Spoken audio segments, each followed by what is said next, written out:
Dia tidak pernah memukulmu, tidak pernah berteriak di depan orang lain. Dari luar, semuanya terlihat baik-baik saja. Tapi kenapa setiap malam kamu merasa ada sesuatu yang hancur di dalam dadamu?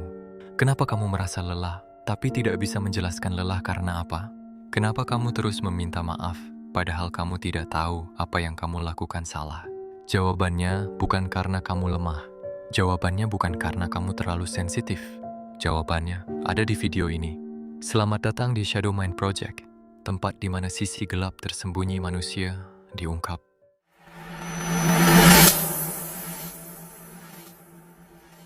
Ada satu jenis luka yang tidak meninggalkan bekas. Tidak ada lebam, tidak ada bukti, tidak ada yang bisa kamu tunjukkan kepada siapapun. Tapi lukanya nyata, sangat nyata. Psikologi menyebutnya kekerasan emosional, emotional abuse. Dan yang membuat ia begitu berbahaya, bukan caranya menyakiti, tapi caranya membuat kamu merasa bahwa kamu tidak sedang disakiti. Di video ini, kita akan bedah tanda-tanda bahwa kamu mungkin sedang mengalaminya tanpa pernah menyadarinya. Karena orang yang paling banyak menjadi korban kekerasan emosional adalah orang yang paling tidak percaya bahwa mereka adalah korban. 3 tahun Aldi bersama seseorang yang tidak pernah sekalipun mengangkat tangan kepadanya. Tidak ada kekerasan fisik, tidak ada ancaman langsung. Tapi setiap hari, ada komentar kecil yang meremehkan. Ada tatapan yang membuat Aldi merasa bodoh. Ada cara berbicara yang membuatnya selalu merasa tidak cukup. Ketika Aldi cerita ke temannya bilang, "Tapi dia tidak memukulmu kan? Berarti tidak separah itu." Dan Aldi percaya. Butuh 2 tahun lagi bagi Aldi untuk menyadari bahwa luka yang paling dalam tidak selalu meninggalkan memar. Tanda pertama, kamu terus-menerus merasa tidak cukup, tapi tidak tahu kenapa. Ini bukan tentang kepercayaan diri yang kurang. Ini tentang seseorang yang setiap harinya, sedikit demi sedikit, menanam keyakinan di dalam dirimu bahwa kamu memang tidak cukup. Caranya halus, sangat halus. Komentar yang terdengar seperti lelucon, koreksi yang tidak pernah berhenti, perbandingan yang selalu membuatmu kalah. Kamu bisa sih, tapi kan si A lebih bisa. Aku cuma jujur kok, masa kamu nggak mau dikritik? Kamu terlalu baper. Kalimat-kalimat kecil itu tidak terasa seperti serangan, tapi akumulasinya menghancurkan. Dan yang paling menyakitkan, kamu mulai mempercayainya. Kamu mulai berpikir bahwa mungkin memang benar, mungkin kamu yang bermasalah. Raka tidak pernah merasa seperti korban, karena pasangannya tidak pernah marah secara terbuka. Tapi ada sesuatu yang aneh. Setiap kali Raka ingin bertemu teman, ada alasan yang muncul. Setiap kali Raka ingin pergi sendiri, ada ekspresi yang membuatnya merasa bersalah. Tidak ada larangan, tidak ada ancaman. Hanya keheningan yang dingin, yang berlangsung berhari-hari. Ya, sampai Raka menyerah, sampai Raka memilih untuk tidak pergi.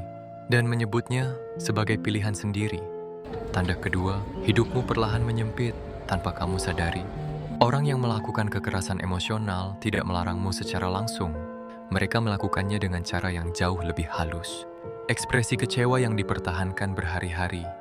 Keheningan yang terasa seperti hukuman. Pertanyaan yang terdengar biasa tapi terasa seperti interogasi. Kamu kesana sama siapa? Kenapa harus semalam? Aku pikir kita sudah sepakat.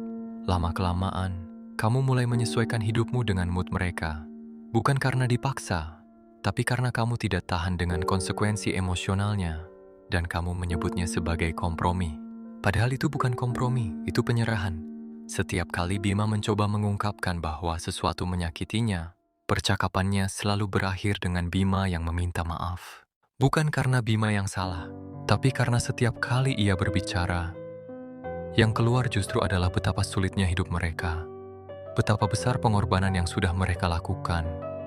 Betapa Bima tidak pernah cukup menghargai. Bima keluar dari setiap percakapan itu dengan merasa jahat, dengan merasa bahwa mungkin memang dia yang terlalu menuntut. Tanda ketiga, setiap kali kamu mencoba bicara, kamu yang keluar sebagai penjahat. Ini salah satu tanda yang paling membingungkan korban kekerasan emosional. Karena setiap kali mereka mencoba mengkomunikasikan rasa sakitnya, percakapan itu berbalik.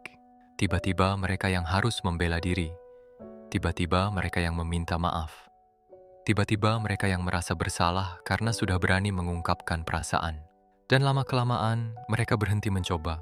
Mereka belajar bahwa jujur tentang rasa sakit hanya akan menambah rasa sakit. Jadi mereka diam, mereka simpan sendiri, mereka anggap diri mereka terlalu sensitif. Dan kekerasan emosional itu terus berjalan dalam keheningan yang mereka ciptakan sendiri. Doni punya satu kebiasaan yang tidak ia sadari. Sebelum melakukan apapun, ia selalu membayangkan reaksi satu orang. Sebelum memposting sesuatu, sebelum bertemu teman, sebelum mengambil keputusan kecil sekalipun, hidupnya bukan lagi dijalankan berdasarkan apa yang ia inginkan, tapi berdasarkan apa yang tidak akan memicu reaksi buruk dari satu orang itu. Dia tidak sadar bahwa hidupnya sudah tidak lagi miliknya. Tanda keempat, hidupmu mulai dijalankan berdasarkan rasa takut, bukan keinginan. Ini adalah tanda yang paling sulit dikenali, karena dari luar, kamu terlihat baik-baik saja, terlihat dewasa, terlihat mempertimbangkan perasaan orang lain. Tapi di dalam, setiap keputusan yang kamu buat didorong oleh satu pertanyaan. Apa reaksi mereka nanti? Bukan apa yang aku mau. Ketika hidupmu mulai dijalankan oleh rasa takut akan reaksi seseorang, kamu sudah kehilangan sesuatu yang sangat fundamental. Kamu kehilangan dirimu sebagai subjek dalam hidupmu sendiri. Dan kamu tidak sadar karena itu terjadi sangat perlahan. Hampir semua orang yang pernah mengalami kekerasan emosional mengatakan hal yang sama. Aku tidak merasa seperti korban. Kan dia tidak memukulku.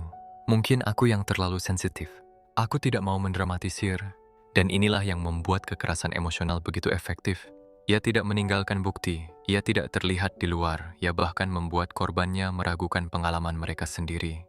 Tanda kelima, kamu terus mempertanyakan apakah rasa sakitmu cukup valid untuk diakui. Kamu merasa tidak berhak merasa sakit karena tidak ada yang benar-benar terjadi. Kamu merasa tidak berhak meminta bantuan karena masih banyak yang lebih buruk. Kamu merasa tidak berhak pergi karena dia tidak pernah jahat secara langsung. Dan selama kamu terus mempertanyakan validitas rasa sakitmu sendiri, kamu akan terus diam, terus bertahan, terus menganggap bahwa mungkin memang kamu yang bermasalah. Tapi aku perlu memberitahumu satu hal. Rasa sakitmu tidak butuh bukti untuk menjadi nyata. Kamu tidak butuh lebam untuk berhak merasa sakit. Kamu tidak butuh alasan yang sempurna untuk berhak pergi. 4 tanda itu sudah kamu dengar. Dan mungkin sekarang ada sesuatu yang terasa berbeda, lebih jelas. Mungkin ada momen-momen yang tiba-tiba terasa masuk akal sekarang. Aku tidak akan bilang apa yang harus kamu lakukan. Karena kamu sudah dewasa, kamu sudah cukup tahu. Yang aku mau kamu bawa pulang dari video ini hanya satu hal. Perasaanmu valid. Bahkan ketika tidak ada yang mempercayainya, bahkan ketika kamu sendiri meragukannya, kamu tidak terlalu sensitif. Kamu tidak lebay. Kamu hanya sudah terlalu lama hidup dalam sesuatu yang mengajarimu untuk tidak mempercayai dirimu sendiri. Dan itu bukan salahmu. Orang yang paling sulit keluar dari kekerasan emosional bukan karena mereka lemah, tapi karena mereka sudah terlalu lama diajarkan bahwa mereka tidak cukup kuat untuk pergi. Selamat datang di sisi gelap yang jarang dibicarakan, tapi selalu ada di sekitar kita. Kalau video ini akhirnya memberi nama pada sesuatu yang sudah lama kamu rasakan, tulis satu kata di komentar, apapun yang terlintas. Dan kalau ada seseorang yang menurutmu perlu mendengar ini, kamu tahu harus berbuat apa. Untuk konten seperti ini, setiap minggunya, tombol subscribe ada di sana. Tidak ada paksaan, hanya pilihan.